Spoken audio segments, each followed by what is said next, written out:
السلام عليكم ورحمة الله وبركاته.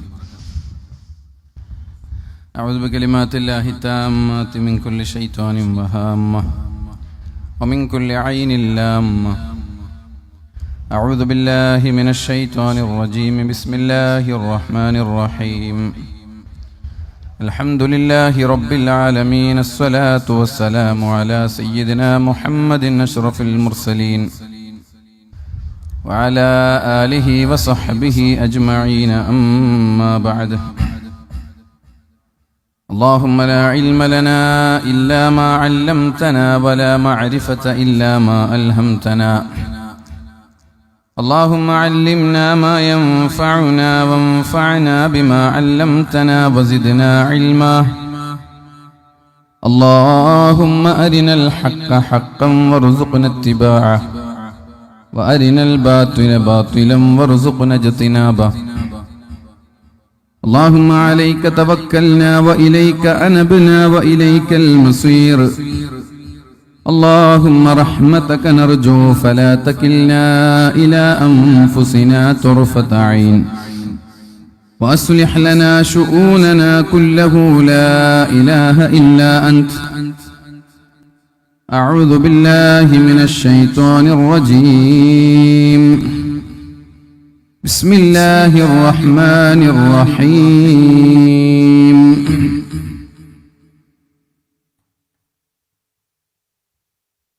فإذا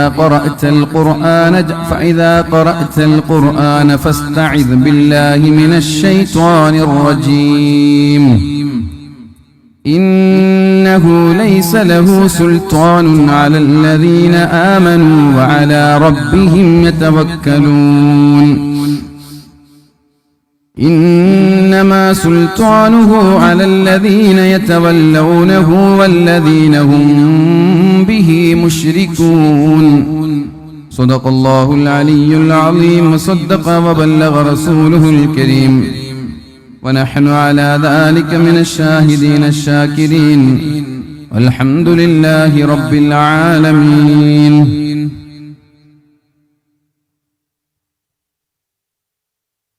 ഈ മഹത്തായ വേദിയിൽ ഉപവിഷ്ടരായിരിക്കുന്ന അഭിമന്യരായ പണ്ഡിതന്മാർ, ബഹുമാനപ്പെട്ട അരിപ്പർ ഉസ്താദ് അടക്കമുള്ള പ്രഗത്ഭരായ പണ്ഡിതന്മാരെ, നമ്മുടെ പ്രിയപ്പെട്ട സുഹൃത്തും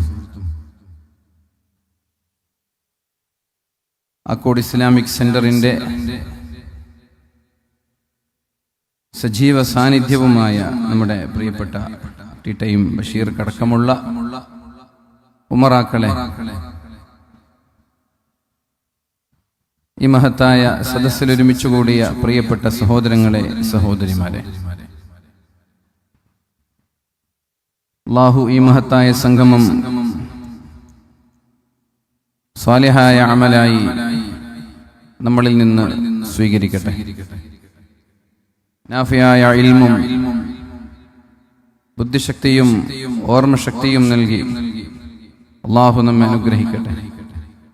നമ്മിൽ നിന്ന് വന്നുപോയ തെറ്റുകുറ്റങ്ങളൊക്കെ അല്ലാഹു പുറത്തു തരികയും ശിഷ്ടകാലം തെറ്റുകൾ ചെയ്യാതെ ജീവിക്കാനും ഒരുപാട് സൽക്കർമ്മങ്ങൾ ചെയ്ത് പുഞ്ചിരിയോടെ ലോകത്തോട് വിട പറയാനും അല്ലാഹു തൗഫീഖ് നൽകട്ടെ.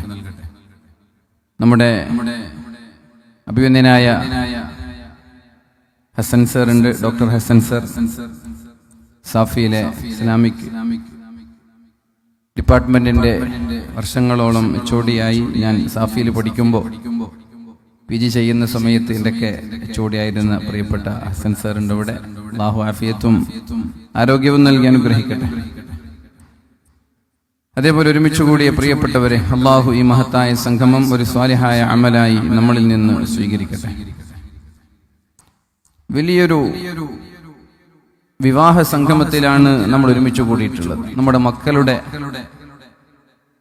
നിക്കാഹാണ് മഗ്രിബിന്റെ ശേഷം ഇവിടെ നടക്കാൻ പോകുന്നത്. ഒരു മാസ് മാരേജ് എന്ന് നമ്മൾക്ക് വിളിക്കാൻ പറ്റുന്ന 5000-ലധികം ആളുകൾ സംഗമിക്കുന്ന വളരെ വിപുലമായ പ്രൗഢമായ ഒരു നിക്കാഹിന്റെ സദസ്സിലേക്കാണ് നമ്മൾ കാലെടുത്ത് വെക്കുന്നത്. സാഹചര്യം സന്ദർഭവും വിവാഹവുമായി ബന്ധപ്പെട്ടതായതുകൊണ്ട് തന്നെ വിവാഹവുമായി ബന്ധപ്പെട്ട ചില വിഷയങ്ങളിലേക്ക് നിങ്ങളുടെ ശ്രദ്ധ ക്ഷണിക്കാം എന്നാണ് ഞാൻ ആഗ്രഹിക്കുന്നത്. നിക്കാഹിന് മുമ്പ് പല സ്ഥലങ്ങളിലും പ്രഭാഷണങ്ങൾ ഉണ്ടാവാറുണ്ട്, ചെറിയൊരു നസീഹത്ത് ഉണ്ടാവാറുണ്ട്. അത് നമ്മൾ സന്ദർഭവും സാഹചര്യവും മനസ്സിലാക്കി വരൻ സ്റ്റേജിൽ വരലോടുകൂടി നിർത്തലാണ് അതിൻ്റെ ഒരു ഭംഗി എന്ന് പറയുന്നത്, അല്ലേ? പുതിയാപ്പിള സ്റ്റേജിൽ വന്ന് ഇരുന്നതിന്റെ ശേഷം സാഹചര്യം നോക്കാതെ നീട്ടി പ്രസംഗിക്കുന്നത് അത്ര അനുയോജ്യമാണ് എന്ന് എനിക്ക് തോന്നുന്നില്ല. ഓൾറെഡി ആളുകൾ വളരെ നേരത്തെ വന്ന് നിക്കാഹിനെ കാത്തിരിക്കുകയായിരിക്കും. 11 മണി എന്ന് പറഞ്ഞ നമ്മുടെ നാട്ടിലൊക്കെ നിക്കാഹ് 11:30, 11:15, 12 മണിയൊക്കെ ആകും. അപ്പൊ ആളുകൾ വളരെ നേരത്തെ വന്ന് നിക്കാഹിനെ കാത്തിരിക്കുന്ന ആ ഒരു സന്ദർഭം പുതിയാപ്പിള സ്റ്റേജിലേക്ക് വരുന്നത് വരെ പ്രസംഗിക്കാൻ പറ്റിയ ഏറ്റവും അനുയോജ്യമായൊരു സമയമാണ്. ഇല്ലെങ്കിൽ ആളുകൾ വെറുതെ ഇങ്ങനെ സൊറ പറഞ്ഞിരിക്കും, വെറുതെ ഇങ്ങനെ സംസാരിച്ചിരിക്കും. ആ സമയത്ത് നിക്കാഹുമായി ബന്ധപ്പെട്ട വിവാഹവുമായി ബന്ധപ്പെട്ട വളരെ സാരവത്തായ വിഷയങ്ങൾ വളരെ മനോഹരമായി അവതരിപ്പിക്കാൻ പറ്റിയ ഒരു സാഹചര്യമാണ്. അതുകൊണ്ട് തന്നെ ഇന്നത്തെ ഈ ഒരു സാഹചര്യം നിക്കാഹുമായി ബന്ധപ്പെട്ട ചില വിഷയങ്ങളിലേക്ക് നിങ്ങളുടെ ശ്രദ്ധ ക്ഷണിക്കാനാണ് ഞാൻ ആഗ്രഹിക്കുന്നത്. പൊതുവെ നിക്കാഹിന്റെ സദസ്സുകളിൽ നമ്മൾ ചർച്ച ചെയ്യാറുള്ളത് ഒരു 4 വിഷയങ്ങളാണ്. നിക്കാഹിന്റെ സദസ്സുകളിൽ നമ്മൾ ചർച്ച ചെയ്യാറുള്ളത് വരൻ സ്റ്റേജിലേക്ക് വരുന്നത് വരെ പുതിയാപ്പിളയുമായി ബന്ധപ്പെട്ട വിഷയങ്ങളല്ല ചർച്ച ചെയ്യുക. പാരന്റ്സുമായി ബന്ധപ്പെട്ട വിഷയങ്ങളാണ്, രക്ഷിതാക്കളുമായി ബന്ധപ്പെട്ട വിഷയങ്ങളാണ് ചർച്ച ചെയ്യുക. കാരണം അവിടെ ഉണ്ടാവുക കല്യാണം കഴിഞ്ഞ് വലിയ മക്കളൊക്കെ ഉള്ള പ്രായമായ ആളുകളാണ് നിക്കാഹിന്റെ സദസ്സിൽ ഒരുമിച്ച് കൂടുക. അപ്പൊ അവരോട് നിക്കാഹിന്റെ പ്രാധാന്യത്തെ കുറിച്ച് നമ്മൾ പറഞ്ഞു കൊടുക്കണം. നമ്മുടെ തലമുറ, ഇന്നത്തെ ഈ തലമുറ കല്യാണത്തോട് വിമുഖത കാണിക്കാൻ, പ്രത്യേകിച്ച് സ്ത്രീകൾ നിക്കാഹിനോട്, കല്യാണത്തോട് വിമുഖത കാണിക്കുന്ന ഒരു സാഹചര്യമാണ്. കുട്ടികൾ പറയും, ഞാൻ ഇപ്പോ കല്യാണം എനിക്ക് വേണ്ട, എന്റെ പഠിച്ചു കഴിയട്ടെ, ഞാൻ പഠിച്ചു തീരട്ടെ എന്നാണ് ബഹുഭൂരിഭാഗം പെൺകുട്ടികളും ഇന്ന് രക്ഷിതാക്കളോട് പറഞ്ഞുകൊണ്ടിരിക്കുന്നത്. ഞാൻ പഠിച്ചു കഴിയട്ടെ, ആയിക്കോട്ടെ. ഒരു 24 വയസ്സിലൊക്കെ പഠിച്ചു കഴിഞ്ഞാൽ പിന്നെ നിക്കാഹിനെ കുറിച്ച് ആലോചിക്കുമ്പോൾ അവരുടെ അടുത്തൊരു വാക്കുണ്ട്, എനിക്കൊരു ജോബ്, ഒരു ജോലി ഒക്കെ സെറ്റിലായതിനു ശേഷം പോരെ, ഞാനൊരു ജോബും കൂടി നോക്കി ഞാൻ ഒറ്റക്കാലിൽ നിൽക്കാൻ തുടങ്ങിയതിനു ശേഷം മതി എനിക്കൊരു നിക്കാഹ് എന്ന ഒരു ടോക്കിലേക്ക് നമ്മുടെ പുതിയ തലമുറയിലെ പെൺകുട്ടികളൊക്കെ മാറിക്കൊണ്ടിരിക്കുകയാണ്. അപ്പൊ അതിനർത്ഥം നിക്കാഹ് വളരെ വൈകിക്കൊണ്ടിരിക്കുന്നു. പരിശുദ്ധ ഇസ്ലാം നിക്കാഹിനെ കുറിച്ച് എന്താ പറയുന്നത്, കല്യാണത്തെ കുറിച്ച് എന്താ പറയുന്നത്, ഇസ്ലാമിന്റെ കാഴ്ചപ്പാട് എന്താ? ഇസ്ലാം പറയുന്നു, ഇൻ വുലിദ ലഹു മൗലൂദുൻ ഫല്യുഹ്സിൻ ഇസ്മഹു വഅദബ. നിങ്ങൾക്ക് മക്കളുണ്ടായാൽ, കുട്ടികളുണ്ടായാൽ, ഒരു പിതാവിന്റെ ഒന്നാമത്തെ ബാധ്യത എന്ന് പറയുന്നത് ഫല്യുഹ്സിൻ ഇസ്മ, നല്ല പേരിട്ട് കൊടുക്കണം. നല്ല പേര്, നല്ല പേര് എന്ന് പറഞ്ഞാൽ അർത്ഥമുള്ള പേര്. പേര് അറബിയിലാവണം എന്നൊരു നിർബന്ധമില്ല. പേർഷ്യൻ ആവാം, മലയാളം ആവാം, ഏത് ലാംഗ്വേജിൽ നിങ്ങൾക്ക് പേരിടാം, പക്ഷെ അർത്ഥമുള്ള പേരാവണം. ഫല്യുഹ്സിൻ ഇസ്മഹു, നല്ല പേരിടണം. അത് രക്ഷിതാവിന്റെ നിർബന്ധമായ ബാധ്യതയിൽപ്പെട്ടതാണ്.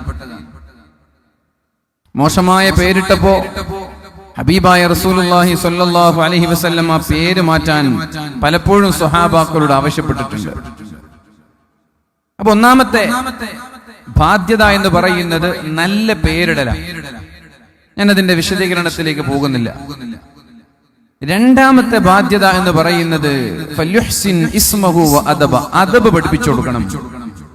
അദബ്, ഈ അദബ് എന്ന് പറയുന്നത് മാനേഴ്സ് എന്ന് നമ്മൾക്ക് പറയാം. ഇംഗ്ലീഷിൽ പറയുകയാണെങ്കിൽ മാനേഴ്സ് എന്ന് പറയാം. ഇന്ന് ആർക്കും വിവരമില്ലാത്ത പ്രശ്നമില്ല, അദബില്ലാത്ത പ്രശ്നമാണ് നമ്മൾ കണ്ടുകൊണ്ടിരിക്കുന്നത്, അല്ലേ? ഇന്ന് വിവരമില്ല എന്ന് പറയാൻ പറ്റുമോ നമ്മൾക്ക്?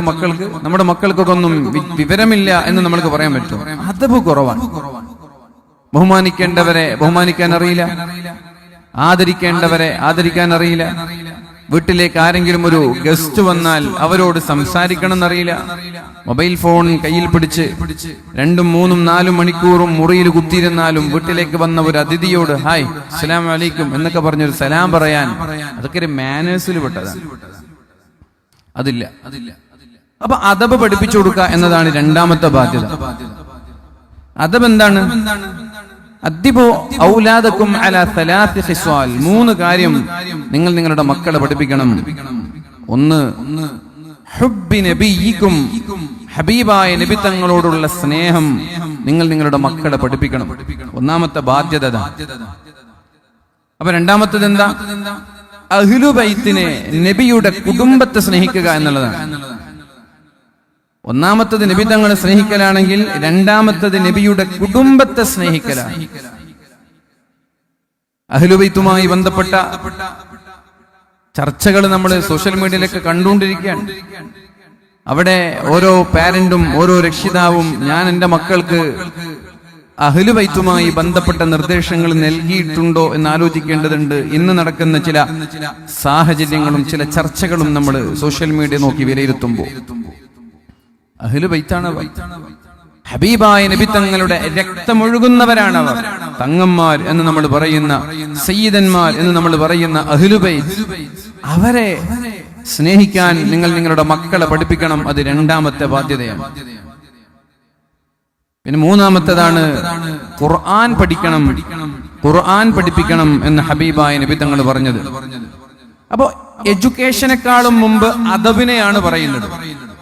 ഖുർആൻ പഠിക്കുക എന്നുള്ളത് എഡ്യൂക്കേഷനാണ്, അതൊരു റിസർച്ചാണ്, അതൊരു പഠനമാണ്, അതൊരു ഇൽമാണ്. അതിനല്ല പ്രാധാന്യം നൽകുന്നത്. ഒന്നാമത്തെ പ്രാധാന്യം അദബിനാണ് നൽകുന്നത്. ഹുബ്ബി നബിയിക്കും, നിങ്ങൾ നബി തങ്ങളെ സ്നേഹിക്കാൻ പഠിപ്പിക്കണം. മാനേഴ്സ് ആണ് ഒന്നാമതായി നിങ്ങൾ നിങ്ങളുടെ മക്കളെ പഠിപ്പിക്കേണ്ടത്. മാനേഴ്സ്, എങ്ങനെ പെരുമാറണം, എങ്ങനെ ആദരിക്കണം, എങ്ങനെ റെസ്പെക്ട് ചെയ്യണം. അപ്പൊ രണ്ടാമത്തേതോ അതും മാനേഴ്സ് തന്നെയാണ്. അഹ്ലു ബൈത്തിൻ നബി, നബി തങ്ങളുടെ അഹ്ലു ബൈത്തിനെ സ്നേഹിക്കാൻ പഠിപ്പിക്കണം. അപ്പൊ 1ഉം 2ഉം മാനേഴ്സ് ആണ്. രണ്ടാമത്തേതാണ് എഡ്യൂക്കേഷൻ, വിവരം.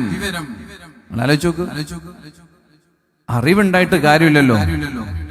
അറിവല്ല പ്രധാനം, തിരിച്ചറിവാണ് പ്രധാനം. അറിവുണ്ടായിട്ട് കാര്യമില്ല, തിരിച്ചറിവാണ് മനുഷ്യനുണ്ടാവേണ്ടത്, അല്ലേ? H2O, 2 ഹൈഡ്രജനും ഓക്സിജനും കൂടിയാൽ വെള്ളം ഉണ്ടാകും. അതൊരു അറിവാണ്. പക്ഷേ ദാഹിച്ചവന് ഈ വെള്ളം കൊടുക്കണം എന്നതാണ് തിരിച്ചറിവ്. കയ്യിൽ വെള്ളത്തിന്റെ ബോട്ടിലും വെച്ച് ദാഹിച്ചവശനായ ആളെ നോക്കി പരിഹസിച്ചിരിക്കുന്നവന് അറിവുണ്ട്, പക്ഷെ തിരിച്ചറിവില്ല. ആ അറിവുണ്ടായിട്ട് എന്താ കാര്യം? ഇപ്പൊ ഡോക്ടർമാര് അവര് നീറ്റ് എക്സാം ഒക്കെ പരീക്ഷ എഴുതി പാസ്സായി 25 ലക്ഷം ആളുകളിൽ ആദ്യത്തെ 1 ലക്ഷത്തിൽപ്പെട്ട ആളുകളാണ് നീറ്റ് ക്രാക്ക് ചെയ്യുന്നവർ. 25 ലക്ഷം ആള്. കഴിഞ്ഞ വർഷം 22 മുതൽ 24 ലക്ഷം വരെ ആളുകൾ നീറ്റ് എക്സാം എഴുതിയെന്ന. അതിൽ ആദ്യത്തെ 1 ലക്ഷം ആളുകളാണ് സ്കോളർഷിപ്പോടെ പഠിക്കാനുള്ള അവസരം ഉണ്ടാവുക. ഇങ്ങനെ നീറ്റ് എഴുതി MBBS പാസ്സായ ഡോക്ടർമാരെ കുറിച്ചാണ് ചില സമയങ്ങളിൽ പത്രങ്ങളിൽ വാർത്ത വരാ. ഡോക്ടർമാര് വൃക്ക മാറ്റിവെച്ചു എന്നല്ല, വൃക്ക അടിച്ചു മാറ്റി എന്നുള്ള വാർത്തകൾ. വൃക്ക മാറ്റിവെക്കല് സ്വാഭാവികമാണ് ഒരു ഡോക്ടർ, പക്ഷെ വൃക്ക അടിച്ചു മാറ്റി എന്ന് പറയും. 25 ലക്ഷം ആളുകളോട് മത്സരിച്ച് വിജയിച്ച ഒരു ഡോക്ടർ ഒരു രോഗിയുടെ വൃക്ക അടിച്ചു മാറ്റുകയാണെങ്കിൽ അയാൾക്ക് അറിവില്ല എന്നല്ല നമ്മൾ പറയേണ്ടത്, അയാൾക്ക് തിരിച്ചറിവില്ല എന്ന് പറയേണ്ടത്. തിരിച്ചറിവാണ് പ്രധാനം. ഒരു അധ്യാപകൻ PhD വാങ്ങിച്ച് ഡോക്ടറായ ഒരു അധ്യാപകൻ, അയാൾ ഡിഗ്രി കഴിയണം, MPhil PG കഴിയണം, MPhil കഴിയണം, PhD കഴിയണം. ഇതൊക്കെ കഴിഞ്ഞ് ഒരു അധ്യാപകനായി ഡോക്ടറേറ്റ് വാങ്ങിച്ച ഒരു അധ്യാപകൻ ചില സമയങ്ങളിൽ പത്രങ്ങളിൽ വാർത്ത കാണും. അധ്യാപകൻ പഠിപ്പിച്ചു എന്നത് നോർമലാണ്, പക്ഷെ അധ്യാപകൻ പീഡിപ്പിച്ചു എന്നുള്ള വാർത്തകൾ കാണും. എന്തുകൊണ്ടാ? തിരിച്ചറിവില്ലായിട്ട്, അറിവില്ലായിട്ടല്ല. അറിവില്ലാത്തവന് PhD കിട്ടൂല, പിന്നെ ക്യാഷ് കൊടുത്ത് പണം കൊടുത്ത് വാങ്ങണം PhD. ഇതൊക്കെ കിട്ടും, പണം കൊടുത്ത് വാങ്ങുന്ന ഡോക്ടറേറ്റുകളുണ്ട്. പഠിച്ചു വാങ്ങുന്ന ഡോക്ടറേറ്റും പണം കൊടുത്ത് വാങ്ങുന്ന ഡോക്ടറേറ്റും രണ്ടും രണ്ടാണ്. അപ്പൊ പഠിച്ചു വാങ്ങിയ ഡോക്ടറേറ്റ് ഉള്ള ആളുകൾ പോലും ചില സമയത്ത് വിദ്യാർത്ഥികളെ പീഡിപ്പിച്ചു എന്നുള്ള വാർത്ത കേൾക്കുന്നുണ്ടെങ്കിൽ അവർക്ക് അറിവുണ്ട്, പക്ഷെ തിരിച്ചറിവില്ല എന്നതാണ് അർത്ഥം. ഇബ്ലീസ് ലോകാവസാനം വരെ ശപിക്കപ്പെട്ടവനായിട്ടാണ് ഇബ്ലീസ് അറിയപ്പെടുന്നത്. ലഅനത്തുല്ലാഹി അലൈഹി. ഇബ്ലീസിന് വിവരമില്ലായിട്ടല്ല, തിരിച്ചറിവില്ലാത്തതാണ് ഇന്ന് നമ്മൾ അനുഭവിക്കുന്ന പ്രയാസങ്ങൾ. സത്യത്തിൽ ഇബ്ലീസിന് അന്ന് തിരിച്ചറിവുണ്ടായിരുന്നെങ്കിൽ നമ്മൾക്കാർക്കൊരു പ്രയാസം ഉണ്ടാവുമായിരുന്നില്ല. ഇബ്ലീസ് എന്താണ് അല്ലാഹുവിനോട് പറയുന്നത്? ثم لآتينهم من بين أيديهم ومن خلفهم وعن أيمانهم وعن شمائلهم ولا تجد أكثرهم شاكرين. അല്ലാഹുവേ, ഒരു മനുഷ്യനെയും ഞാൻ നന്നാവാൻ അനുവദിക്കൂല. ثم لآتينهم من بين أيديهم, അവന്റെ മുന്നിലൂടെ ഞാൻ വരും. വമിൻ ഖൽഫിഹിം, അവന്റെ പിന്നിലൂടെ വരും. വഅൻ ഐമാനിഹിം, അവന്റെ വലതുഭാഗത്തൂടെ വരും. അവന്റെ ഇടതുഭാഗത്തുകൂടെ വരും. വലാ തജിദു അക്തറഹും ഷാകിരീൻ, മനുഷ്യന്മാരിൽ മൃഗീയ ഭൂരിപക്ഷവും നിന്നോട് നന്ദി കാണിക്കുന്ന ആളുകളായിരിക്കും. ഇത് പിശാച് അല്ലാഹുവിനോട് പറഞ്ഞതാണ്, അല്ലാഹു ഇതിനുള്ള അവസരം കൊടുത്തതാണ്. ഇബ്ലീസിന് വിവരമുണ്ടായിട്ടല്ല, ഇബ്ലീസിന് നല്ല വിവരമുണ്ടായിരുന്നു, പക്ഷെ തിരിച്ചറിവില്ലാത്തതാണ് ഇബ്ലീസിന്റെ പരാജയം. അപ്പൊ ഞാൻ പറയുന്നത്, നമ്മൾക്ക് വേണ്ടത് അറിവല്ല, അറിവിന്റെ കൂടെ തിരിച്ചറിവുണ്ടാകുമ്പോഴാണ്, ആ തിരിച്ചറിവിനെയാണ് മാനേഴ്സ് എന്നും അദബ് എന്നും നമ്മൾ വിളിക്കുക. തങ്ങന്മാരെ ബഹുമാനിക്കണമെന്ന് എല്ലാവർക്കും അറിയാം, പക്ഷെ ആ അറിയുന്നത് പ്രാക്ടിക്കൽ ആക്കണമെങ്കിൽ അവന് മാനേഴ്സ് ഉണ്ടാവണം, അദബ് ഉണ്ടാവണം. ഹബീബായ റസൂലുള്ളാഹി സ്വല്ലല്ലാഹു അലൈഹി വസല്ലം പറഞ്ഞു, നിങ്ങള് ഹബീബായ നബിത്തങ്ങളെ സ്നേഹിക്കാൻ നിങ്ങളുടെ മക്കളെ പഠിപ്പിക്കണം. 2, നബിയുടെ കുടുംബത്തെ സ്നേഹിക്കണം. അവിടെ പാർട്ടി നോക്കരുത്, തങ്ങന്മാരുടെ വിഷയത്തിൽ സംഘടന നോക്കരുത്, പാർട്ടി നോക്കരുത്. അഹ്ലു ബൈത്താണോ, ഹബീബിന്റെ രക്തം ഒഴുകുന്നുണ്ടോ, യു ഷുഡ് റെസ്പെക്ട്, നീ ബഹുമാനിക്കണം. നീ എവിടെ പിന്നെ പാർട്ടിയുടെയും സംഘടനയുടെയും പേര് പറഞ്ഞ് തർക്കിക്കാൻ നിൽക്കരുത്. U should respect. അതാണ് മാനേഴ്സ്, അതാണ് അദബ് എന്ന് പറയുന്നത്. പിന്നെ 3-ാമത്തേതാണ് ഖുർആൻ പഠിക്കുക. ഇതാണ് ഒരു പാരന്റ്, ഒരു രക്ഷിതാവെന്ന രീതിയിൽ നമ്മൾ മക്കളോട് കാണിക്കേണ്ടത്. ഓക്കെ, ഇനി 3-ാമത്തേത് ഫഇം ബലഗ. എല്ലാവരും ശ്രദ്ധിച്ച് കേൾക്കേണ്ട ഒരു ഹദീസാണ്. ഫഇം ബലഗ ഫൽയുസവ്വിജുഹു, പ്രായപൂർത്തി എത്തിയാൽ ഉടനെ നിങ്ങൾ വിവാഹം ചെയ്തു കൊടുക്കണം. എന്താ പ്രായപൂർത്തിയാകുന്ന പ്രായം? ഒരു ആൺകുട്ടിയുടെ പ്രായപൂർത്തിയാകുന്ന വയസ്സ് എത്രയാണ്? ആർക്കറിയാം? എത്ര വയസ്സിലെ ഒരു ആൺകുട്ടി പ്രായപൂർത്തിയാവുക? എത്രാം വയസ്സിലെ ഒരു പെൺകുട്ടി പ്രായപൂർത്തിയാവുക? ആൺകുട്ടി 15, പെൺകുട്ടി 13, അല്ലേ? അങ്ങനല്ലേ? നിങ്ങൾക്ക് കല്യാണം കഴിഞ്ഞ് മക്കളുള്ള രക്ഷിതാക്കളാണ് ഇവിടെ ഇരിക്കുന്നത്, നിങ്ങൾ പറയണം. അപ്പൊ പ്രായപൂർത്തിയായാൽ ഫഇം ബലഗ, പ്രായപൂർത്തിയായാൽ നിങ്ങൾ അവർക്ക് നിക്കാഹ് ചെയ്തു കൊടുക്കണം. ഫൽയുസവ്വിജുഹു, ഇതാണ് ഇസ്ലാമിന്റെ കാഴ്ചപ്പാട്.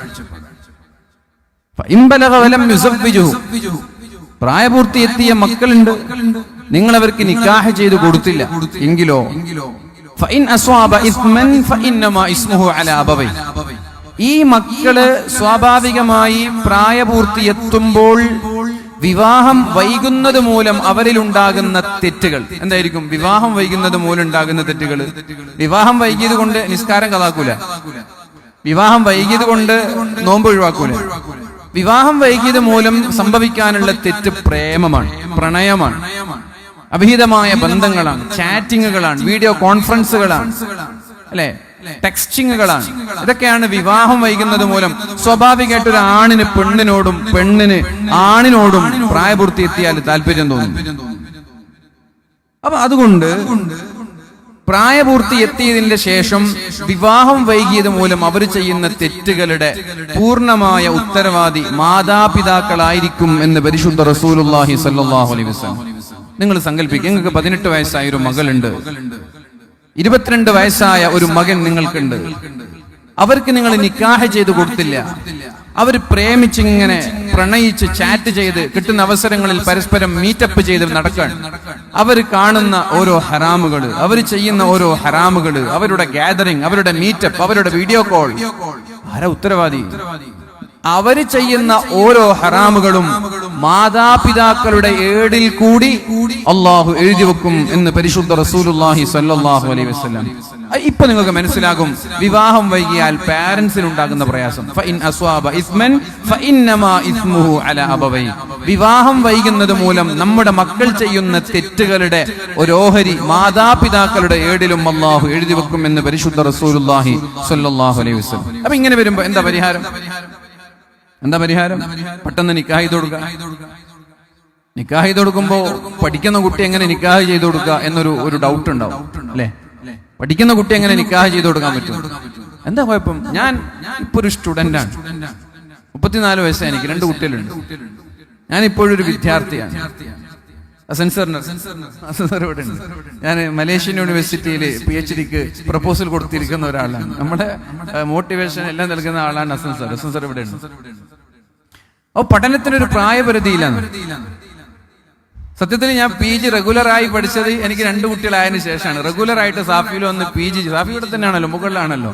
സാഫിയിൽ വന്ന് PG ചെയ്യുന്നത് എനിക്ക് 2 കല്യാണം കഴിഞ്ഞ് 2 മക്കളായതിനു ശേഷമാണ് ഞാൻ റെഗുലറായിട്ട് PG ചെയ്തത്. പഠനത്തിന് പ്രായപരിധിയില്ല. കാലിക്കറ്റ് യൂണിവേഴ്സിറ്റിയിൽ 2ാം റാങ്കോട് കൂടി പാസ്സാവുകയും ചെയ്തിട്ടുണ്ട്. കല്യാണത്തിന് ഒരിക്കലും, വിവാഹത്തിന് അല്ലെങ്കിൽ പഠനത്തിന് പ്രായം ഒരു പരിധിയല്ല. ഇപ്പൊ അടുത്ത് ഞാൻ റമദാനിന് മുമ്പ് ഉസ്ബെക്കിസ്ഥാനിൽ പോയിരുന്നു. ഉസ്ബെക്കിസ്ഥാനിലെ ഒരുപാട് മെഡിക്കൽ കോളേജുകളുണ്ട്. താഷ്കന്ദിലും ബുഖാറയിലും സമർക്കന്ദിലും ഒക്കെ മുസ്ലിം രാജ്യമാണ്.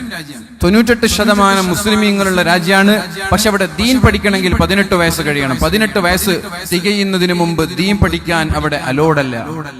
താടി അവിടെ അലോഡല്ല. മുസ്ലിം രാജ്യമാണ്. തിമൂറിന്റെ നാടാണ്, അമീർ തിമൂറിന്റെ നാടാണ്. അമീർ തിമൂർ ഇന്ത്യയിലടക്കം വന്ന് ഒരുപാട് പടയോട്ടങ്ങൾ നടത്തിയ, ലോകത്ത് അറിയപ്പെട്ട ഒരു വീരശൂര പരാക്രമി എന്ന് നമ്മൾക്ക് വിളിക്കാൻ പറ്റുന്ന ഒരു യോദ്ധാവാണ് അമീർ തിമൂർ. അപ്പൊ ഇത്രയൊക്കെ ബുഖാരി ഇമാമിന്റെ ജന്മനാടായ, ബുഖാരി ഇമാം അന്ത്യവിശ്രമം കൊള്ളുന്ന ബുഖാറയിലും താഷ്കന്ദിലും സമർക്കന്ദിലൊക്കെ ഒരുപാട് മെഡിക്കൽ കോളേജുകളിൽ ആയിരക്കണക്കിന് മുസ്ലിം പെൺകുട്ടികൾ MBBS ചെയ്തുകൊണ്ടിരിക്കുന്നുണ്ട്.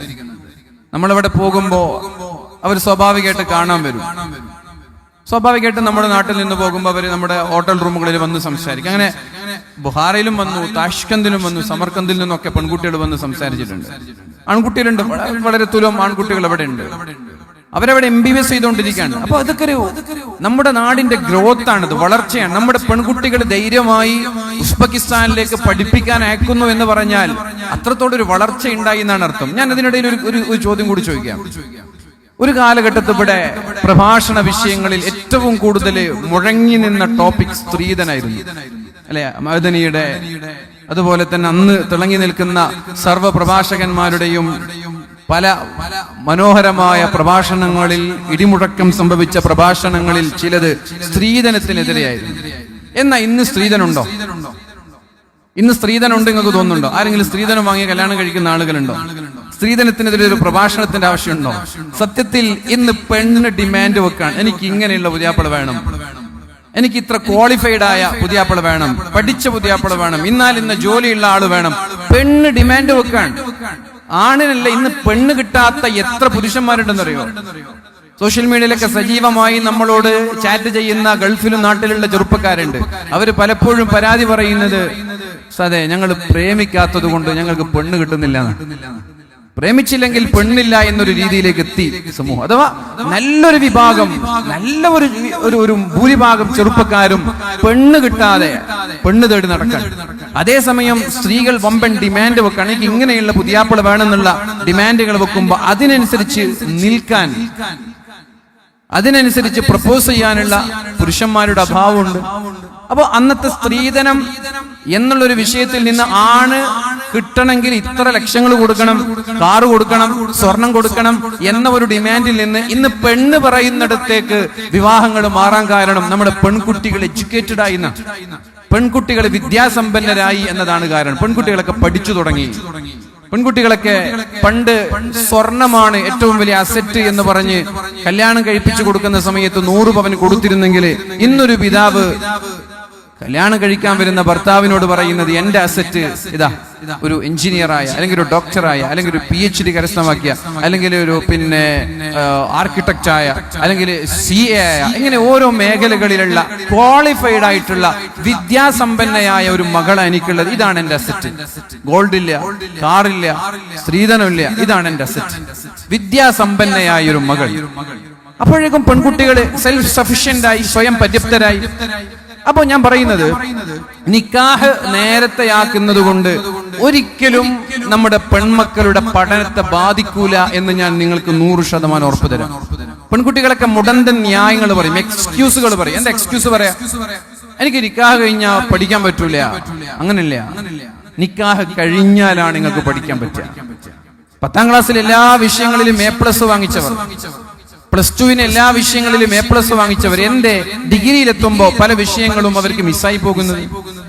ഡിഗ്രിയുടെ 3 വർഷം കഴിയുമ്പോൾ പല വിഷയങ്ങളിലും അവർക്ക് മാർക്ക് കിട്ടാതെ പോകുന്നത്. ഡിഗ്രി കംപ്ലീറ്റ് ചെയ്യാതെ അവര് വിവാഹത്തിലേക്കോ അല്ലെങ്കിൽ പഠനം ഉപേക്ഷിക്കാനുള്ള കാരണം എന്താ? പ്രേമാണ്, അടിച്ചുപൊളിയാണ്, ആഘോഷങ്ങളും ആസ്വാദനങ്ങളും എന്റർടൈൻമെന്റുകളാണ്. സ്വാഭാവികമായി പെൺകുട്ടികൾ നേരത്തെ നിക്കാഹ് ചെയ്തില്ല എങ്കിൽ അങ്ങനെ ഒരു സാഹചര്യം വരുമ്പോൾ നല്ലൊരു ശതമാനം കുട്ടികളും വെറും എൻജോയ്മെന്റിന് വേണ്ടി, എന്റർടൈൻമെന്റിന് വേണ്ടിയിട്ട് കോളേജുകളിൽ പോകുന്ന മക്കളുണ്ട്. ഒരു കാര്യം കൂടി ഞാൻ സാന്ദർഭികമായി ഉണർത്താം. മെച്ചൂരിറ്റി എന്നുള്ള പറയുന്ന ഒരു സാധനമുണ്ട്.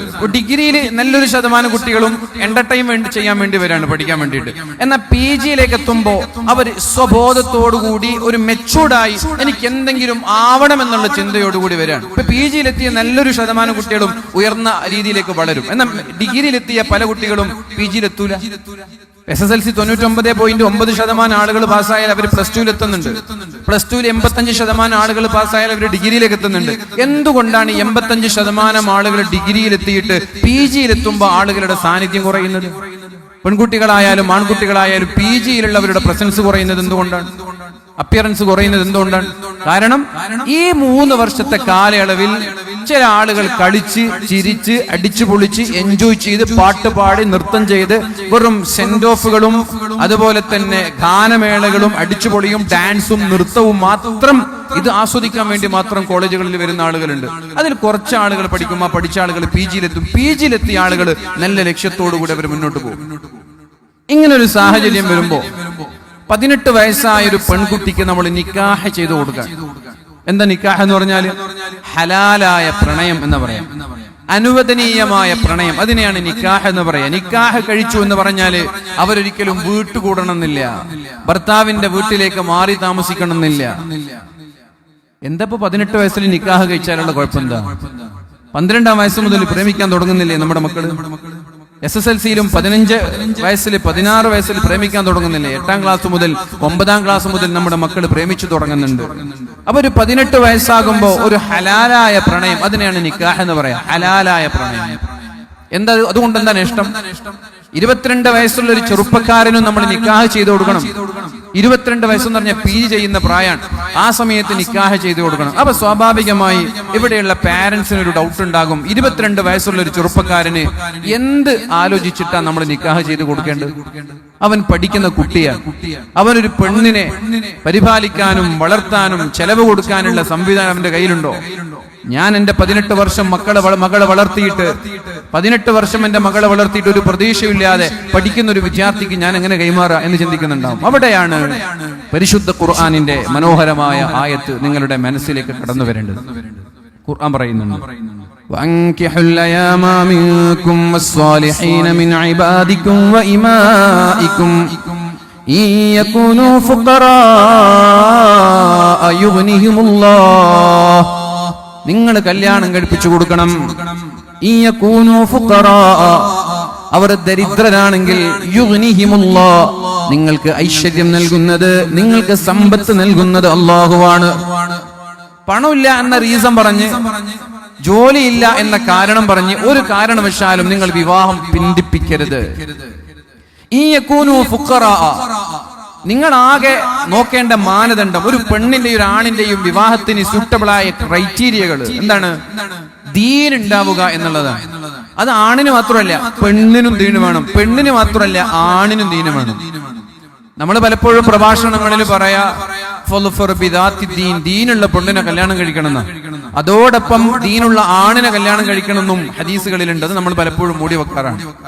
ഹബീബായ നബി തങ്ങൾ പറഞ്ഞു, ഇദാ അതാകും മൻ തർലൗന ദീനഹു വഖുലുഖഹു, നല്ല ദീനുള്ള നല്ല സ്വഭാവമുള്ള ഒരു ചെറുപ്പക്കാരന്റെ പ്രപ്പോസൽ നിങ്ങൾക്ക് വന്നാൽ, അഥവാ പെൺകുട്ടിയുടെ പിതാവിനോട് പറയാം, പെൺകുട്ടികളുള്ള പിതാവിനോട് പറയാം, നല്ല ദീനുള്ള, ഇദാ അതാകും മൻ തർലൗന ദീന, ദീൻ എന്ന് പറഞ്ഞാൽ നല്ല ദീനുള്ള വഖുലുഖഹു, നല്ല സ്വഭാവമുള്ള ഒരു ചെറുപ്പക്കാരന്റെ പ്രപ്പോസൽ വന്നാൽ ഫസവ്വിജു, നിങ്ങൾ നിങ്ങളുടെ മകളെ അയാൾക്ക് കെട്ടിച്ചു കൊടുക്കണം.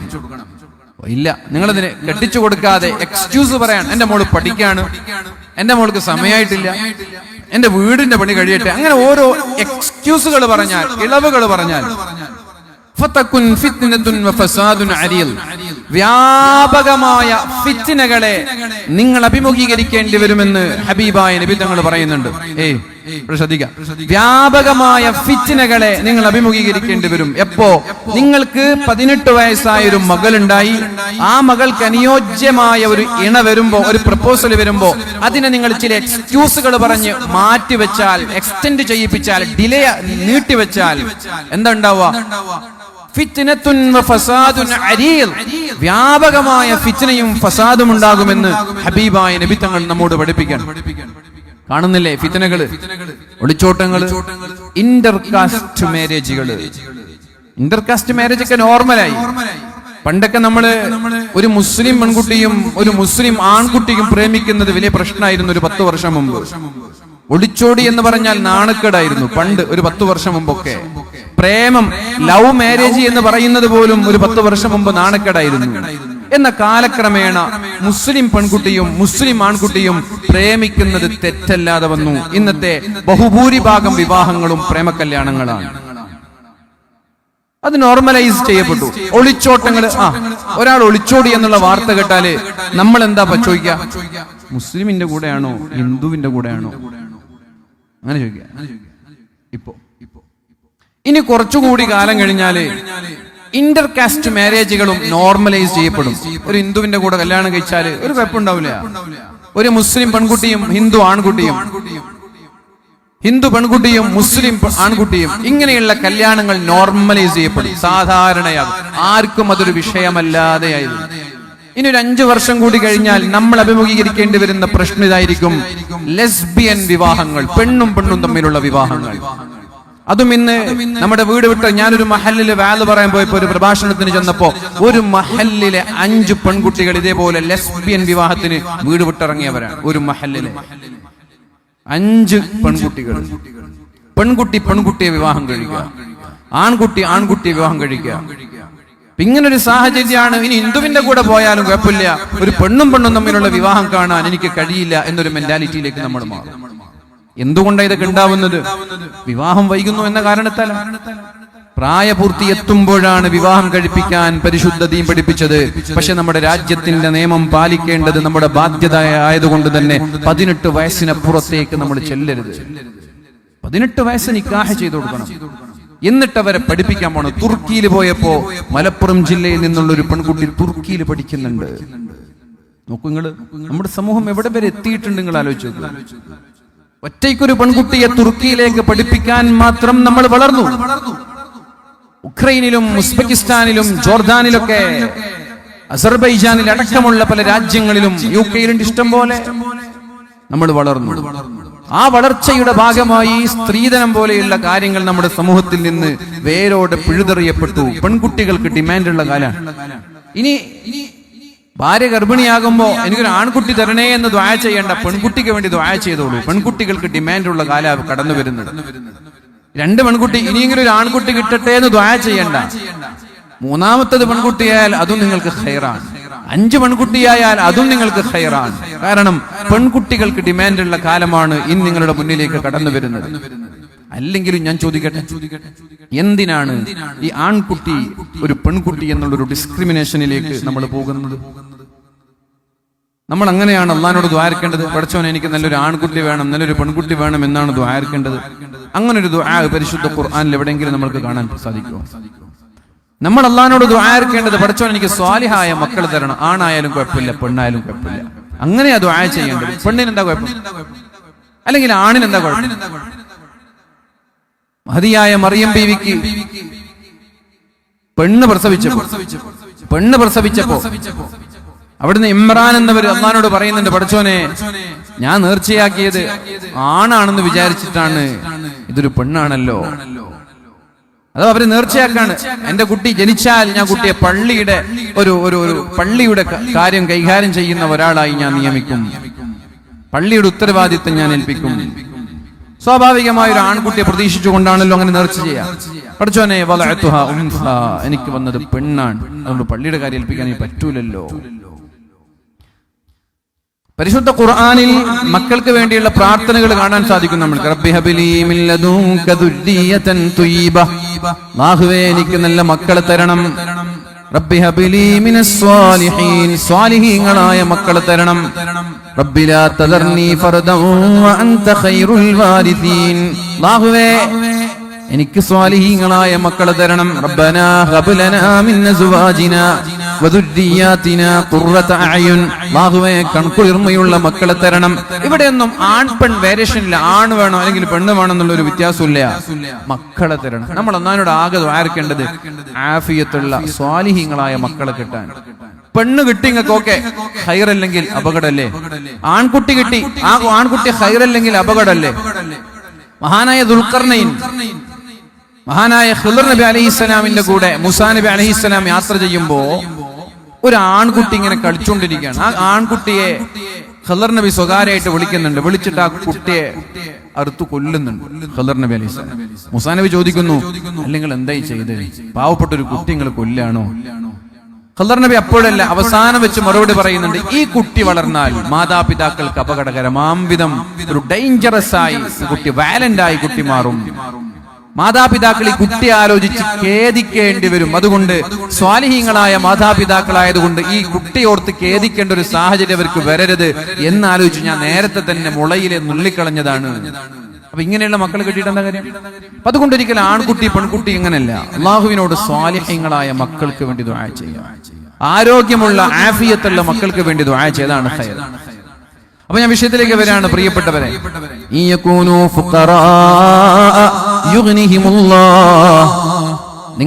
നിങ്ങളുടെ എണ അഥവാ നിങ്ങളുടെ മകൾക്ക് വരുന്ന ഒരു പ്രപ്പോസൽ, ഒരു ചെറുപ്പക്കാരൻ, അയാൾക്ക് പണമുണ്ടോ വരുമാന മാർഗമുണ്ടോ എന്ന് നിങ്ങൾ പരിശോധിക്കണ്ട. അവന്റെ ദീനാണ് നിങ്ങൾ നോക്കേണ്ടത്.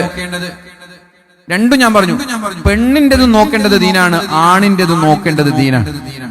വേറൊരു ക്രൈറ്റീരിയ അവിടെ ഇല്ല, വേറൊരു ഡിമാൻഡ് അവിടെ ഇല്ല. പണം വേണമെന്ന് വേറൊന്നുമില്ല. ദീനുണ്ടോ എന്നാ നിങ്ങൾ പരിശോധിക്കേണ്ടത്. ദീൻ എന്ന് പറഞ്ഞാൽ നിസ്കാരത്തേമ്പല്ല, അത് ആദ്യം മനസ്സിലാക്കല്ലാരും. നമ്മുടെ നാട്ടിൽ ദീൻ എന്ന് പറഞ്ഞാല് കയ്യിൽ കുറെ തസ്ബീഹ് മാല പിടിക്കുക, ഒരു താടി വെക്കുക, 5 നേരം പള്ളിയിൽ പോയി നിസ്കാരത്തേമ്പുണ്ടാക്കുക, അതല്ല ദീൻ. ദീന് എന്ന് പറഞ്ഞാൽ ഹുസ്നുൽ ഖുലുഖാണ്, സൽസ്വഭാവമാണ്, ആളുകളെ കൊണ്ട് മോശം പറയിപ്പിക്കാതിരിക്കലാണ്. നമ്മൾ പലപ്പോഴും പാണക്കാട് സയ്യിദന്മാരെ കുറിച്ച് പറയാറുണ്ടല്ലോ. നമ്മൾ ദീന് കണ്ടു പഠിക്കേണ്ടത് അവരിൽ നിന്നാണ്. അവരുടെ നിസ്കാരം കണ്ടുപിടിക്കണം എന്നല്ല ഞാൻ പറയുന്നത്, അവരുടെ നോമ്പ് കണ്ടുപിടിക്കണം എന്നല്ല, അവരുടെ സ്വഭാവം. അതാണ് ആളുകൾക്ക് അട്രാക്ഷൻ വരിക. നിങ്ങൾ രണ്ടുപേര് പള്ളിയിലിരുന്ന് തഹജ്ജുദ് നിസ്കരിച്ചത് കൊണ്ട് ഇവിടെ ആർക്കും ഇസ്ലാമിനോട് താല്പര്യം ഉണ്ടാവില്ല. അപ്പൊ ഞാനും നിങ്ങളും രാത്രി എണീറ്റ് 3 മണിക്ക് തഹജ്ജുദ് നിസ്കരിച്ചത് കൊണ്ട് ആളുകൾക്ക് ഇസ്ലാമിലേക്ക് കൂട്ടം കൂട്ടായിട്ട് കടന്നു വരില്ല. എന്താ കാരണം? ഖലീൽ നബി എപ്പോഴും തഹജ്ജുദ് നിസ്കരിക്കുന്നുണ്ട്, അതുകൊണ്ട് ഞങ്ങൾ മുസ്ലിം ആവാണെന്ന് ആരും പറയില്ല.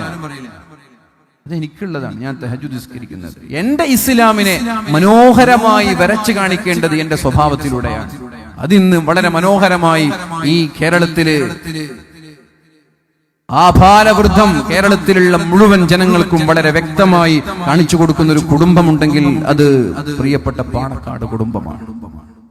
ഈ മുസ്ലിമീങ്ങളും ഹിന്ദുക്കളും ക്രൈസ്തവരും മതമുള്ളവനും മതമില്ലാത്തവനും വെറുപ്പുള്ളവനും സ്നേഹമുള്ളവനും ഒരുപോലെ കയറി ചെല്ലാനുള്ള ഒരിടം, വളരെ സ്നേഹത്തോടെയുള്ള പെരുമാറ്റം. ഇത് പാണക്കാടല്ലാതെ വേറെ എവിടെയല്ല. അതുകൊണ്ട് ദീൻ എന്ന് പറഞ്ഞ സ്വഭാവം. അപ്പൊ നല്ല ആളുകളെ കൊണ്ട് പറയിപ്പിക്കാത്ത, ദുഷ്പേരുണ്ടാക്കാത്ത, ഇസ്ലാമിന് ദുഷ്പേരുണ്ടാക്കാത്ത, ഇസ്ലാമിന്റെ പേരിന് കളങ്കം വരുത്താത്ത നല്ലൊരു സ്വഭാവമുള്ള ഒരു മുഅ്മിൻ, അയാളെ കണ്ടാൽ നിങ്ങൾ കല്യാണം കഴിപ്പിച്ചു കൊടുക്കണം എന്നാണ് പരിശുദ്ധ ദീൻ പറയുന്നത്. അതേപോലെ പെണ്ണ് പെണ്ണ് 5 നേരം നിസ്കരിച്ചത് കൊണ്ട് ഒരിക്കലും ഭർത്താവിന് സാറ്റിസ്ഫാക്ഷൻ കിട്ടൂല, സംതൃപ്തി കിട്ടൂല. ഒരു ഭർത്താവിന് സമാധാനം കിട്ടുന്നത് സൽസ്വഭാവിയായ പെണ്ണിലൂടെയാണ്. തഹജ്ജുദിന് എണീക്കുന്ന 5 നേരം നിസ്കരിക്കുന്ന ഒരു പെണ്ണുണ്ട്, ഭർത്താവിന് നേരാൻ വേണ്ട ഒരു ചായ പോലും വെച്ചു തരാൻ ആ പെണ്ണിന് കഴിയില്ലെങ്കിൽ ആ ദീന് കൊണ്ട് ഭർത്താവിന് എന്താ നേട്ടം? 24 മണിക്കൂറും ഖുർആൻ ഓതുന്ന അല്ലെങ്കിൽ അദ്കാറുൽ മസാക കേട്ടിരിക്കുകയാണ്. അവിടെ ഒന്ന് എണീറ്റ് നിന്ന് ഭർത്താവിന് ചായ കൊടുക്കാൻ പോലും തയ്യാറാവാതെ ഈ അദ്കാറു സ്വഭാവവും അദ്കാറുൽ മസാകം കേട്ടിട്ട് എന്താ കാര്യം? ഇങ്ങനെ ദീനുണ്ടായിട്ട് എന്താ കാര്യം? ഭർത്താവിന് ദീനുള്ള പെണ്ണെന്ന് പറഞ്ഞാല് ഭർത്താവിനെ സന്തോഷിപ്പിക്കുന്ന പെണ്ണ് എന്നാണ്. ഭർത്താവിന് ഒരു പെണ്ണിൽ നിന്നുള്ള സന്തോഷം കിട്ടണമെങ്കിൽ സൽസ്വഭാവിയായ പെണ്ണാവണം. അപ്പോ ഞാൻ ഒന്നാമത്തെ വിഷയം ഇവിടെ കൺക്ലൂഡ് ചെയ്യാണ്. എന്റെ ഒന്നാമത്തെ വിഷയം, വിവാഹം വൈകരുത്. ആണായാലും പെണ്ണായാലും വിവാഹം വൈകരുത്. അക്കാഫ് എന്ന് പറയുന്ന ഒരു ചെറുപ്പക്കാരൻ ഹബീബായ നബി തങ്ങളുടെ സമീപത്തേക്ക് കടന്നു വരുന്നുണ്ട്. നബി തങ്ങൾ അക്കാഫ് എന്ന് പറയുന്ന ചെറുപ്പക്കാരനോട് ചോദിച്ചു, ഹല്ലക സൗജ, അക്കാഫേ നിങ്ങൾ കല്യാണം കഴിച്ചിട്ടുണ്ടോ? മഹാനായ അക്കാഫ് തങ്ങൾ പറഞ്ഞു, ഇല്ല നബിയെ, ഞാൻ കല്യാണം കഴിച്ചിട്ടില്ല. അടുത്ത ചോദ്യം, പൈസ ഉണ്ടോ, പണം ഉണ്ടോ, കല്യാണം കഴിക്കാനുള്ള പണം, വരുമാന മാർഗങ്ങളുണ്ടോ? അദ്ദേഹം പറഞ്ഞു, നബിയെ, എനിക്ക് കല്യാണം കഴിക്കാനും ഭാര്യയുടെ ചെലവ് നോക്കാനുള്ള എല്ലാ സംവിധാനവും എന്റെ കയ്യിലുണ്ട്. അപ്പൊ നബി തങ്ങൾ പ്രകോപിതനാവാൻ, നബി തങ്ങൾ ദേഷ്യപ്പെടാൻ. നോക്ക്, ഇതിന്റെ മറുപടി കേട്ടാൽ നിങ്ങൾ ഞെട്ടിപ്പോകും. നബി തങ്ങൾ മൂപ്പരോട് പ്രതികരിക്കുന്ന ഒരു രീതി കണ്ടാൽ നിങ്ങൾ അത്ഭുതപ്പെടും. പ്രായമായി കല്യാണം കഴിക്കാനുള്ള പണം ആ ചെറുപ്പക്കാരന്റെ കയ്യിലുണ്ട്. എന്നിട്ടും കല്യാണം കഴിക്കാതെ ബാച്ചലറായി ജീവിക്കുന്ന അക്കാഫ് എന്ന് പറയുന്ന ചെറുപ്പക്കാരനായാലും അക്കാഫ എന്ന് പറയുന്ന ചെറുപ്പക്കാരിയായാലും അവർ രണ്ടുപേരോടും നബി തങ്ങൾക്ക് പറയാനുള്ളത് ഇതാണ്. എന്താ നബി തങ്ങൾ പറഞ്ഞത്? അൻത ഇദം മിൻ ഇഖ്വാനി ശൈത്വാൻ. എടോ, നീ പിശാചാണ്, നീ പിശാചാണ്. കല്യാണം കഴിക്കാനുള്ള പ്രായമായിട്ട്, കല്യാണം കഴിക്കാനുള്ള പണം ഉണ്ടായിട്ട് വിവാഹം കഴിക്കാതെ ജീവിക്കുകയല്ലേ, നീ പിശാചാണ്. അൻത ഇദം മിൻ ഇഖ്വാനി ശൈത്വാൻ, നിന്റെ കൂട്ടുകാർ പിശാചുക്കളാണ് എന്ന് പരിശുദ്ധ റസൂലുള്ളാഹ്. അത്ഭുതപ്പെടുന്നില്ലേ നബി തങ്ങളുടെ ഈ പദപ്രയോഗം? നിങ്ങൾ അത്ഭുതപ്പെടുത്തുന്നില്ലേ? നബി തങ്ങൾ ഇങ്ങനെ പദപ്രയോഗിച്ചത് നിങ്ങൾക്ക് എവിടെയെങ്കിലും കാണുന്നുണ്ടോ?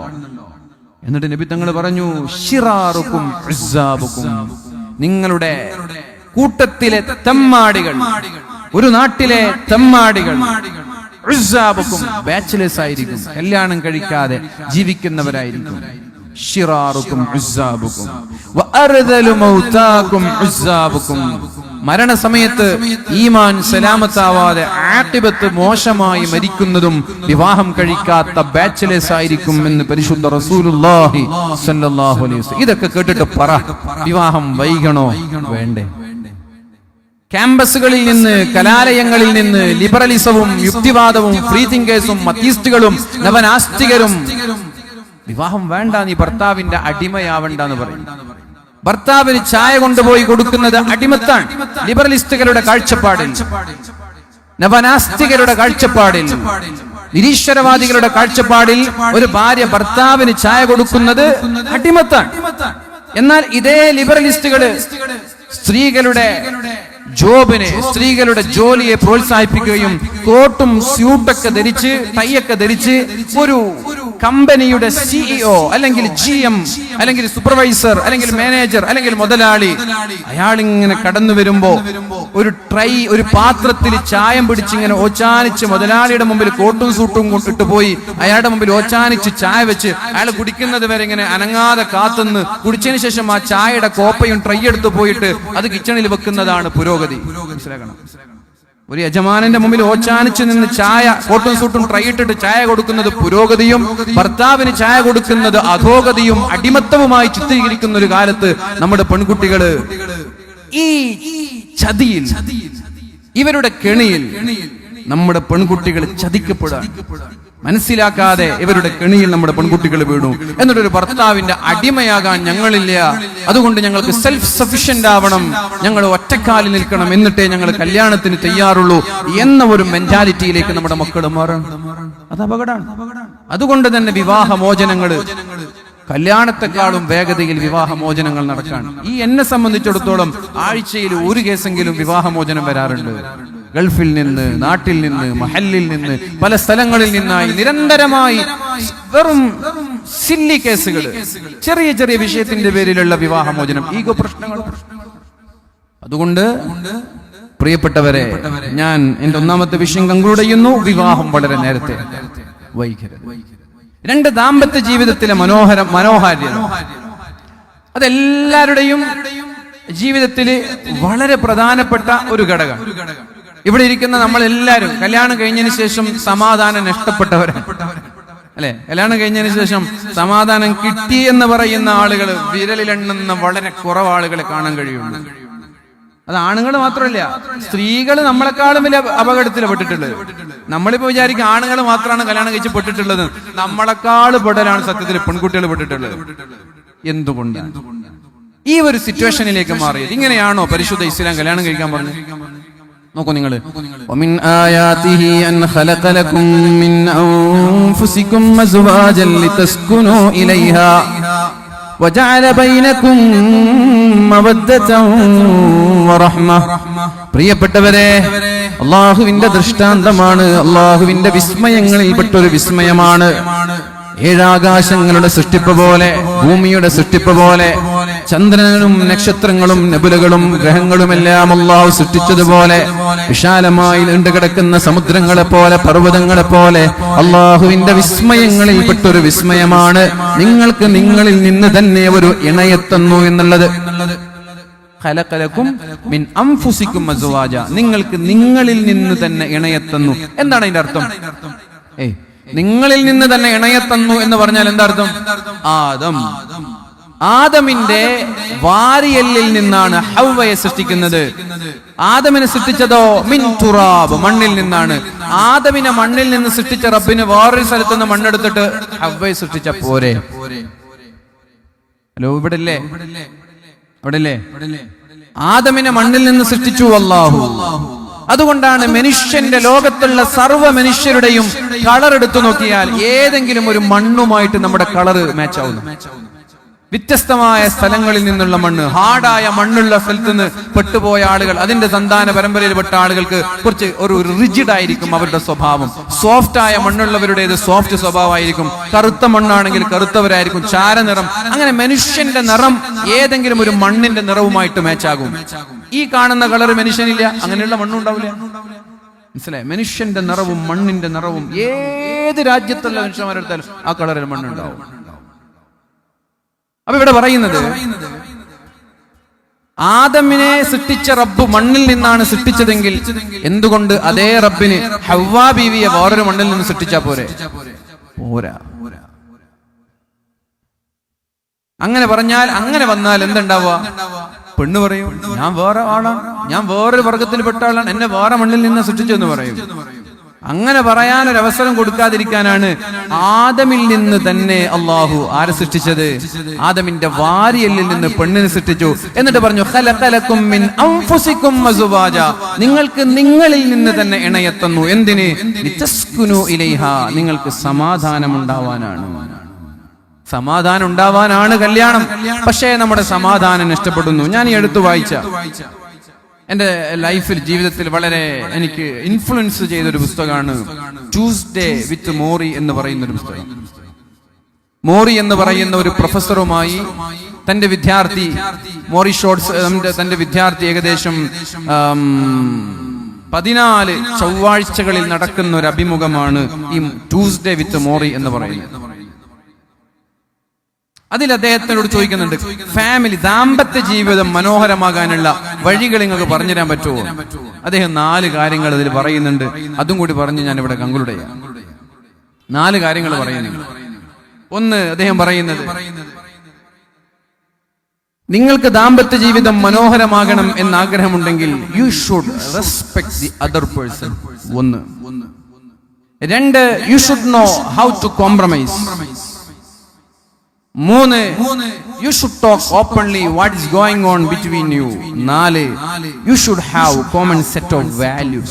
ഇതാണ് 4 കാരണങ്ങൾ. എനിക്കത് വളരെ അർത്ഥവത്തായ ഒരു ആശയമായിട്ട് എനിക്ക് തോന്നി. ഒന്നാമത്തത്, U should respect the other person.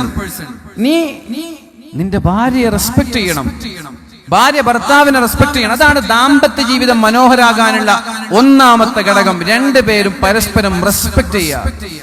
കഷ്ടപ്പെട്ട് കൂലിപ്പണിക്കാരനാണെങ്കിലും വ്യവസായി ആണെങ്കിലും രാഷ്ട്രീയക്കാരനാണെങ്കിലും എല്ലാവരുടെ ജോബിനും അവരവരുടേതായ പ്രയാസമുണ്ട് എന്ന് തിരിച്ചറിയുന്നൊരു ഭാര്യ. വീട്ടിലേക്ക് ആ ഭർത്താവ് തിരിച്ചു വരുമ്പോ ഭർത്താവിന് ഏറ്റവും ഇഷ്ടമുള്ള പാനീയങ്ങൾ കൊണ്ട് ഭർത്താവിനെ സ്വീകരിക്കുന്ന ഭാര്യ. അതാണ് ഭർത്താവിനെ റെസ്പെക്ട് ചെയ്യാന്ന് പറഞ്ഞാൽ.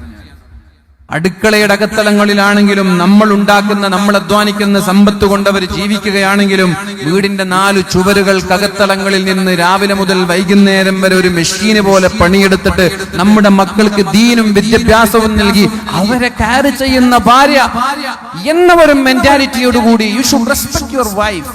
നിന്റെ ഭാര്യയെ നീ റെസ്പെക്ട് ചെയ്യണം, നിന്റെ ഭർത്താവിനെ നീ റെസ്പെക്ട് ചെയ്യണം. വിശദീകരിക്കാൻ സമയമില്ല, ഇതിലേക്ക് നിങ്ങൾക്ക് ഇങ്ങനെ പോവാക്കി റെസ്പെക്ട് ചെയ്യാം. രണ്ടുപേരുടെയും പ്രൈവസിയെ റെസ്പെക്ട് ചെയ്യുക. ഭർത്താവിന് ഒരു പ്രൈവസി ഉണ്ട്, ഭാര്യയ്ക്ക് ഒരു പ്രൈവസി ഉണ്ട്. രണ്ടുപേരും പരസ്പരം പ്രൈവസിയിലേക്ക് ഇറങ്ങുമ്പോഴാണ് പലപ്പോഴും ദാമ്പത്യ ജീവിതം തകരുന്നത്. ഭാര്യയുടെ പ്രൈവസിയാണ് ഭാര്യയുടെ ഫോണ്. അത് ചില ഭർത്താക്കന്മാര്, സംശയരോഗികളായ ഭർത്താക്കന്മാര് ഭാര്യയുടെ ഫോൺ ഇങ്ങനെ പരിശോധിക്കും. ഭാര്യക്കാരാ മെസ്സേജ് അയക്കുന്നത്, ഭാര്യക്കാരാ ഫോൺ വിളിക്കുന്നത്, ഭാര്യയ്ക്ക് ഇൻസ്റ്റാഗ്രാമിലെങ്കിൽ ആരെങ്കിലും ലൈക്ക് ഇട്ടിട്ടുണ്ടോ, ആരെങ്കിലും കമന്റ് ഇട്ടിട്ടുണ്ടോ, ഇതിങ്ങനെ നോക്കി ഭാര്യയെ ടോർച്ചർ ചെയ്യുന്ന സംശയരോഗിയായ ഒരു ഭർത്താവ്, അഥവാ ഭാര്യയുടെ പ്രൈവസിയാണ് റെസ്പെക്ട് ചെയ്യുന്നില്ല എന്നർത്ഥം. നമ്മൾക്കുണ്ടാവേണ്ടത് ഒരു ട്രസ്റ്റാണ്. ഭാര്യ എന്റെ ഭാര്യ, ഞാൻ തെറ്റ് ചെയ്യുന്നില്ല, അതുകൊണ്ട് എന്റെ ഭാര്യയും തെറ്റ് ചെയ്യില്ല. അതല്ലാതെ നമ്മൾ രഹസ്യങ്ങൾ ചികഞ്ഞന്വേഷിക്കാൻ പോയാൽ എല്ലാവരിൽ നിന്നും ഓരോ മിസ്റ്റേക്കുകൾ, ഓരോ കുറവുകൾ, പ്രശ്നങ്ങൾ കണ്ടെത്താൻ കഴിയും. അങ്ങനെ കാണുമ്പോൾ നമ്മൾക്ക് അവരിലുള്ള വിശ്വാസം നഷ്ടപ്പെടും. വിശ്വാസം നഷ്ടപ്പെട്ടാൽ ദാമ്പത്യ ജീവിതം മുന്നോട്ട് പോകില്ല. അതുകൊണ്ട് ഭാര്യയുടെ ഫോൺ പരിശോധിക്കുന്ന ഭർത്താവ്, ഭർത്താവിന്റെ ഫോൺ പരിശോധിക്കുന്ന ഭാര്യ ചെയ്യരുത്. അത് നമ്മുടെ മാനേഴ്സിൽ പെട്ടതല്ല. എല്ലാവർക്കും അവരവരുടേതായ പ്രൈവസി ഉണ്ട്. ആ പ്രൈവസിയെ നമ്മൾ റെസ്പെക്ട് ചെയ്യുക. 2, you should know how to compromise. ഒരു പ്രശ്നം വരുമ്പോ അത് എങ്ങനെ പരിഹരിക്കണം എന്ന് നിങ്ങൾക്കറിയണം. വളരെ മനോഹരമായിട്ടുള്ള ഒരു വിഷയമാണ്. അതെങ്ങനെ അറിയാന്ന് വെച്ചാല്, കല്യാണം കഴിപ്പിക്കുന്ന സമയത്ത് ഉപ്പ വിളിക്കണം, മകളെ ഉപ്പ വിളിക്കണം. എന്നിട്ട് ഉപ്പ മകളോട് പറയണം, മോളെ, ഞാൻ നിന്റെ ഉമ്മയെ കല്യാണം കഴിക്കുമ്പോൾ നിന്റെ ഉമ്മയിൽ നിന്ന് ഞാൻ പ്രതീക്ഷിച്ചത് ഇങ്ങനെയൊക്കെയുള്ള കാര്യമാണ്. പക്ഷെ നിന്റെ ഉമ്മയിൽ നിന്ന് എനിക്ക് അതൊന്നും കിട്ടിയില്ല. അതുകൊണ്ട് എന്റെ ദാമ്പത്യ ജീവിതത്തിൽ വലിയ സമാധാനം ഉണ്ടായിട്ടില്ല. നീ കല്യാണം കഴിക്കാൻ പോകുന്ന ചെറുപ്പക്കാരനും എന്നെ പോലെ ഒരുപാട് പ്രതീക്ഷകൾ ഉണ്ടാകും. ആ സമയത്ത് നീ ഇങ്ങനെയൊക്കെയാണ് പെരുമാറേണ്ടത്.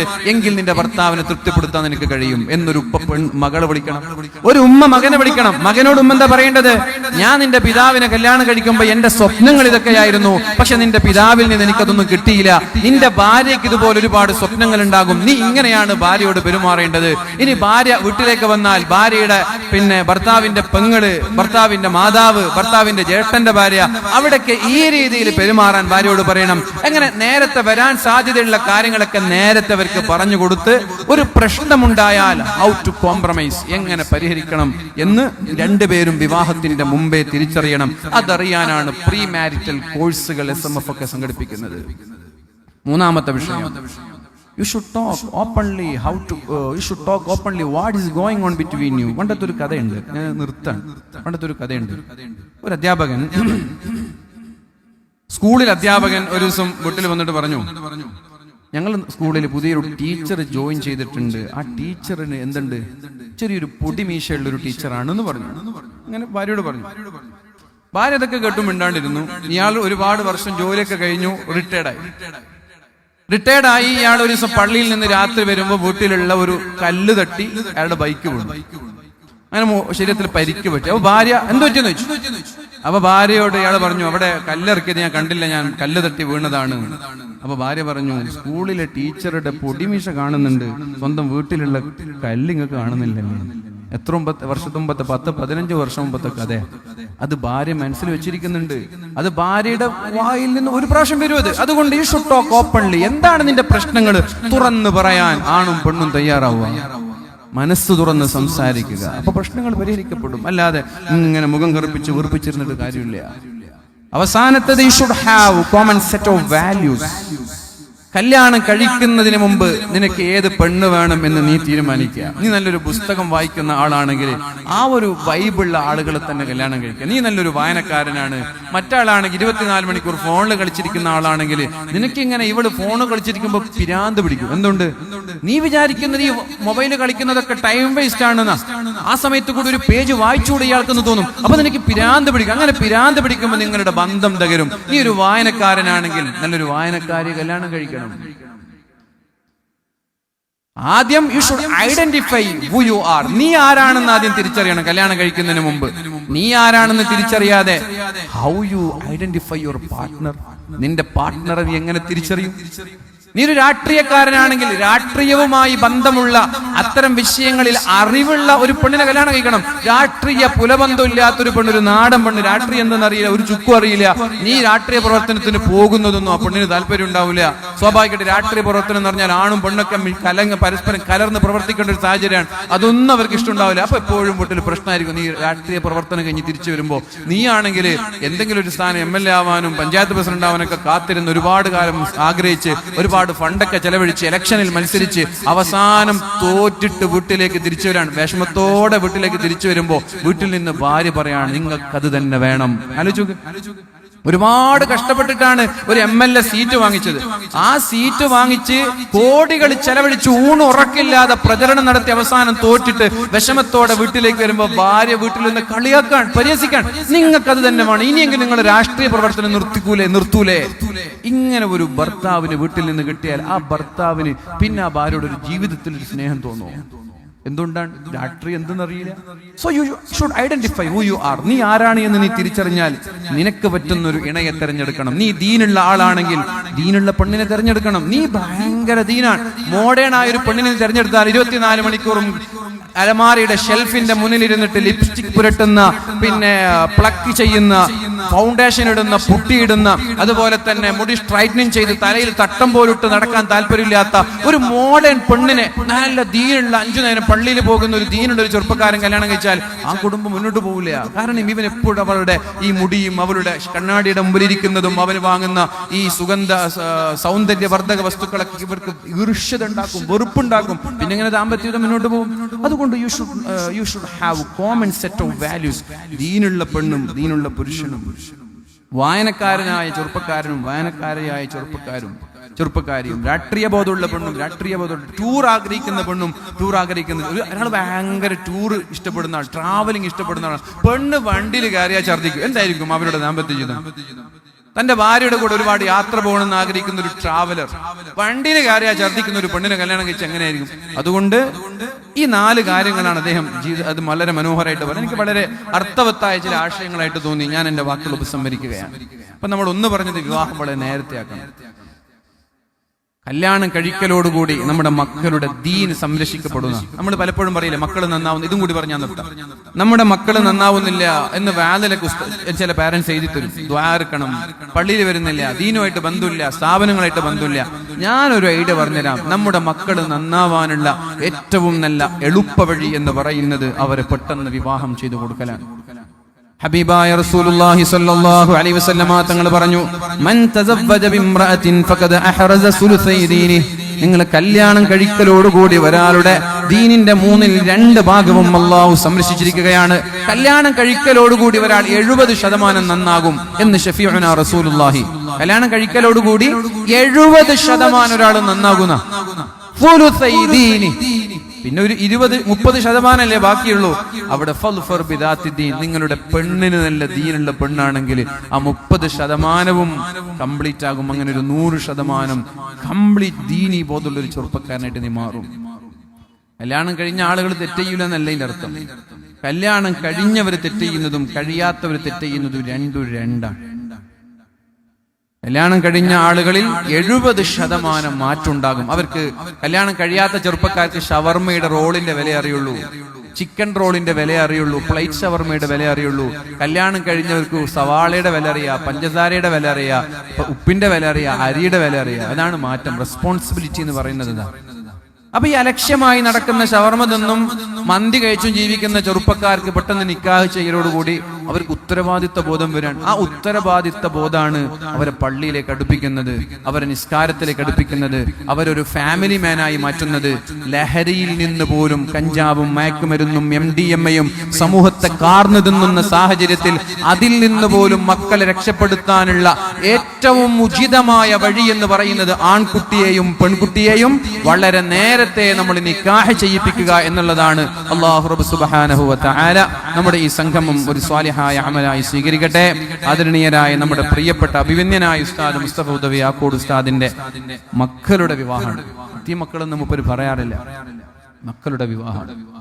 അതിൽ ഒരു സന്തോഷത്തിൽ പങ്കെടുക്കാനാണ് ഞാനും വന്നത്. എൻ്റെ ഉപ്പമ്മക്ക് പൊതുവെ വരാറുണ്ട്, പക്ഷെ ഇപ്പൊ ഉപ്പാക്ക് സുഖമില്ലാത്തതുകൊണ്ട് ഞാൻ ഒറ്റയ്ക്ക് എന്ന് വന്നു. ഇതൊരു നമ്മുടെ സ്വന്തം വീട്ടിലെ കല്യാണം പോലെയാണ്. അതുപോലെ നിങ്ങളും സ്വയം ഒരു വളണ്ടിയർമാരായി. ഇതിന് വളണ്ടിയർമാരോടൊന്നും ആവശ്യമില്ലാതെ നിങ്ങളെല്ലാവരും ഉസ്താദിനോടുള്ള സ്നേഹത്തിൽ വന്നാണ്. കല്യാണം കൂടാൻ വന്നല്ല. കല്യാണം കൂടാണെങ്കിൽ നാട്ടിൽ ഇഷ്ടം പോലെ കല്യാണങ്ങളുണ്ട്. അപ്പൊ സ്വയം നമ്മൾ വളണ്ടിയർമാരായി സാഹചര്യത്തിനനുസരിച്ച് സ്വീകരിക്കേണ്ടവരെ സ്വീകരിച്ച്, ബഹുമാനിക്കേണ്ടവരെ ബഹുമാനിച്ച്, സീറ്റ് കൊടുക്കേണ്ടവർക്ക് സീറ്റ് കൊടുത്ത്, റോഡിൽ ബ്ലോക്കിൽ പെടാതിരിക്കാനും, ഭക്ഷണം കിട്ടിയില്ലെങ്കിൽ അതും സഹകരിച്ച്, കിട്ടിയാൽ കിട്ടാത്തവർക്ക് കൊടുത്ത്, അങ്ങനെയൊക്കെ നമ്മുടെ സ്വന്തം വീട്ടിലൊരു ഫംഗ്ഷൻ പോലെ, സ്വന്തം വീട്ടിലെ കല്യാണം പോലെ ഇതിനെ ഡീല് ചെയ്യുക. ഉസ്താദിനും ഉസ്താദിന്റെ കൂടെ റൈറ്റ് ഹാൻഡ് ആൻഡ് ലെഫ്റ്റ് ഹാൻഡായി പ്രവർത്തിക്കുന്ന ഒരുപാട് ഉമറാക്കളുണ്ട്, നമ്മുടെ സ്നേഹിതന്മാരായ ആളുകൾ. അവർക്കൊക്കെ അല്ലാഹു ആഫിയത്തും ആരോഗ്യമുള്ള ദീർഘായുസ്സും നൽകട്ടെ. മാരകമായ രോഗങ്ങളിൽ നിന്ന് അവരെയും നമ്മളെയും എല്ലാവരെയും അല്ലാഹു രക്ഷപ്പെടുത്തട്ടെ എന്ന് പ്രാർത്ഥിച്ച് ഞാൻ എൻ്റെ വാക്കുകൾ ഉപസംഹരിക്കുന്നു. അസ്സലാമു അലൈക്കും വറഹ്മത്തുള്ളാഹി വബറകാതുഹു.